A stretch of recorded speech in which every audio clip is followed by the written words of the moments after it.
Hey everyone, Simon here with a review of Street Racer Underground. Street Racer Underground is the latest game from Jandusoft, which is...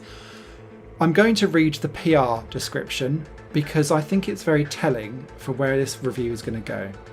Live the thrill of street racing in this fast-paced car game. Dodge the traffic, escape from the police, and get the highest score. Nowhere in there does it say that you are in a driving game or a racing game, and that's key because everything about the trailer, everything about the screenshots of the game implies that you will be doing some driving and doing some racing and doing some avoiding of the police. None of that really happens, and that absolutely infuriates me from a PR perspective that this has been made out to be a game that it clearly is not. So that's why this review is out there, because it incenses me that you're trading on what you think a game is going to be against what it actually is. And what it actually is a broken mess. This game sees you start off as playing with a single car in a selection of garage cars that you can eventually unlock by collecting cash. Yes, you can customise your ride by unlocking and buying different paint colours, windows, rims, wheels, and kind of customise it as you go. And some of them are upgradable by a couple of points, based on speed, handling, and boost.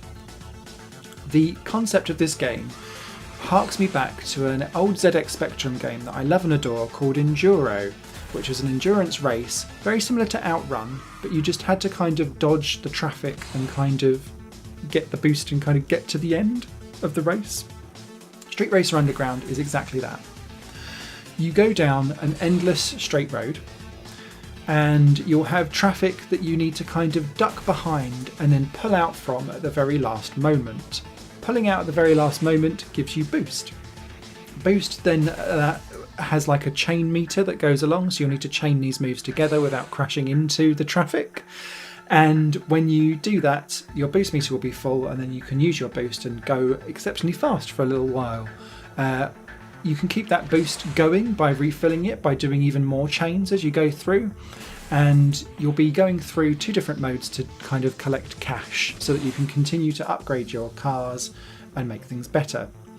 The first one is endless mode, where every so often you'll get past a checkpoint which adds 10 seconds onto an ever decreasing timer. That is very dependent on the type of car that you've got, because as you kind of unlock and get further, then you'll get more cash, which allows you to buy the better cars and the better upgrades, and it's that endless loop cycle of continuously upgrading to get further, to increase your score, to get more cash, to get further. Perfectly fine as a mechanic, if slightly dull. There is a race mode, but there's only 4 races and they're locked with an entrance fee, but also when you get into them, when you go against the AI opponents, they have set car limits, so you kind of don't really want to bother with the races until you've got up to the fast cars, because otherwise you're just wasting money that you could be kind of saving to upgrade and stuff in the endless mode. So you're kind of locked into this endless mode of going round and round and round in this game loop cycle. That's perfectly fine if the controls were not broken from the outset. You only get to move left and right and boost.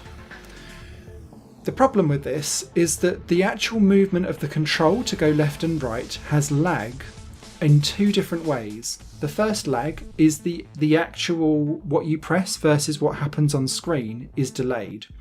So you may move left and right, but the car kind of shimmy-shabbles over very, very slowly. As you get to better cars, the upgraded handling will reduce this lag slightly, but there's always lag in this game.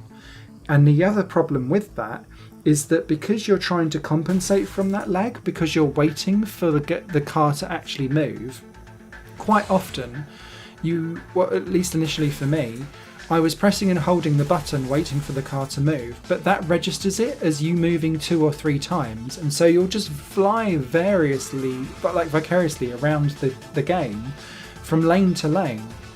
The problem with this also extends to a game that really should be D-pad related, because you can move left and right by lane, because there's no like in between, it's binary. You press left, you move to the next lane, which is perfectly fine because that's how the game is made.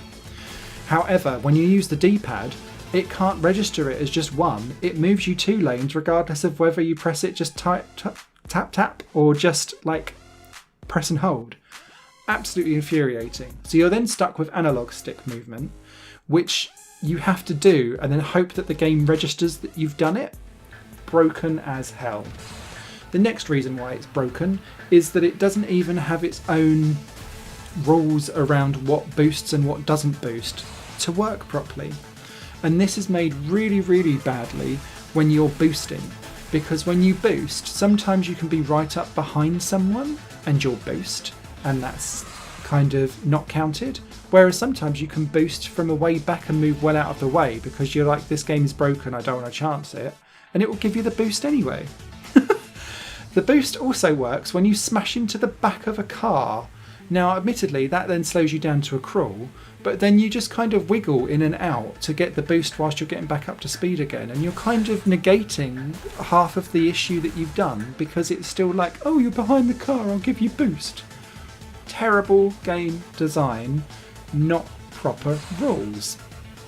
The next problem that you have with this is around the camera. Now, I'll try and put some gameplay footage of this at this right point if I can get some. But essentially, when you hit someone and you cause some damage to your car, well, there's no damage, but when you hit the back of someone, the camera shifts. And so if you hit someone on the left or right extreme lanes, the camera gets stuck over there. And so if you hit someone twice in the same kind of left or right hand side, the camera starts to block off part of the game. And it doesn't shift back again unless you smack someone on the right hand side or the other side, the opposite side of where you hit before, because then it kind of shimmies it back again. That was a bizarre bug, and that happened way too often for my liking. And the reason why it happens too often is because the game is so full of lag that you can't help but just smash into everyone. This game is an utter chore to play. It is broken from launch. I believe it is personally misrepresenting what it's having to offer in the PR release. I get that you need to put in some hyperbole and some like big hurrah moments, and you're pimping your ride, and you've got racing against other drivers in 4 difficult racing events. Have your babe on your side. It's a picture.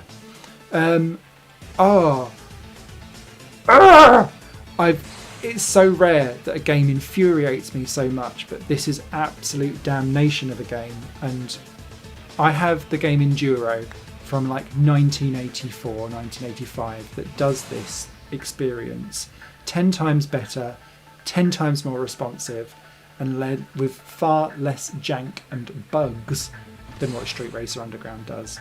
This is an absolutely damning score. Do not buy this game. I hope that was informative. I'm sorry that was ranty, but it really got on my goat. So you guys all take care, and I'll catch you on another video hopefully, which will be full of much more fun on Higher Plane Games. Bye for now.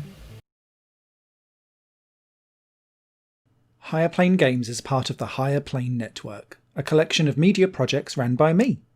If you like what you see and want to find out more, visit patreon.com/Higher Plane Network.